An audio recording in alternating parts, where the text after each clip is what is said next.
Hello friends, welcome to your channel. In this video, we will cover how we could adjust a child view size of constraint layout. There are three ways to adjust a child view size of constraint layout.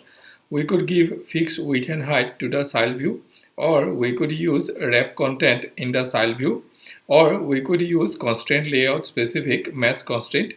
For a child view's width to be match constraint, the child view should have both horizontal constraints. Similarly, for a child view's height to be match constraint, the child view should have both vertical constraints. In Android Studio, first we will create a new project. We will select empty activity. We will give a name to the project. We will go to the main activity layout file, and there we are creating a text view. We are giving fixed width and height to the text view.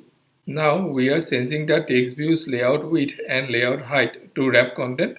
To make this text view's width match constraint, we need to set layout width to 0 dp, and the text view should have both horizontal constraint, constraint start and constraint end. Similarly, to make this text view's height match constraint, the text view's layout height should be 0 dp and it should have both vertical constraints, constraint top and constraint bottom.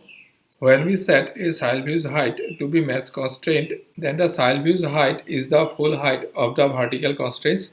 Similarly, when we set a child view's width as match constraint, then the child view's width is the full width of the horizontal constraints.